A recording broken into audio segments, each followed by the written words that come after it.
fakir dinle senin bu dünyada bolcağın.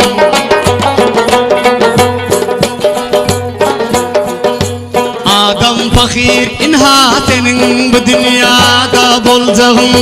Dişlerin tırnakların kurar dökiler gider.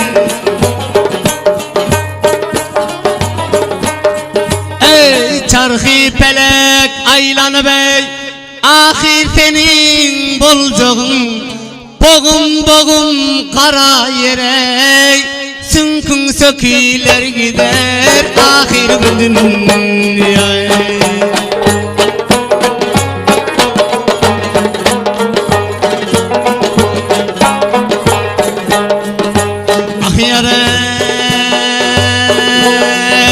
Ecen kakan elindeley bebek bolayıp ösende.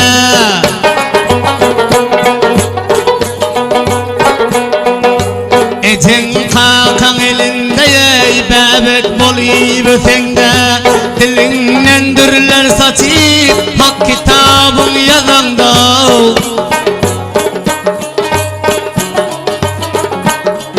Ey çağdalıktan ayrıl bey, gödekliğine yetende.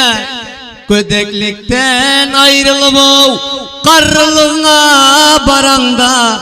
Yaz ayların duştan geçip bilin bu köyler gider ahir bu dünyaya.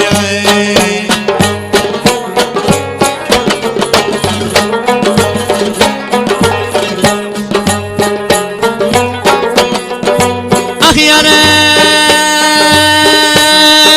süver yarim kucaklaşıp bir yastığa baş koşup. Süver yarim kucaklaşıp bir yastığa baş koşup. Kede yarın oyna derdi, kede yatman tartışıp. Ey amanatcan çıkar vakti, şonun bilen hoşlaşıp. Boğum boğum kara yere sünkün söküler gider ahir bu dünyaya.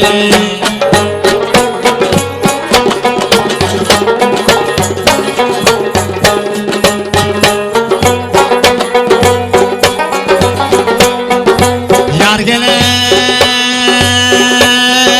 kurban aydar Adem ülfe mazar eltip taşlarlar.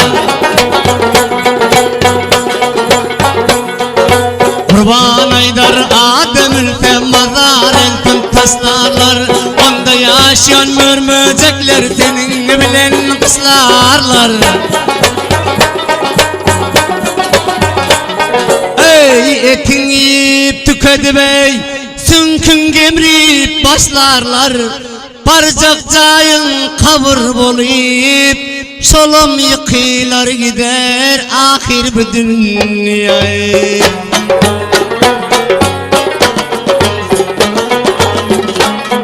Ey barcak cayın kabur bolayıp şolom yıkılar gider ahir cayın kabur bolayıp şolom yıkılar gider. Ne deyin bu dünyaya.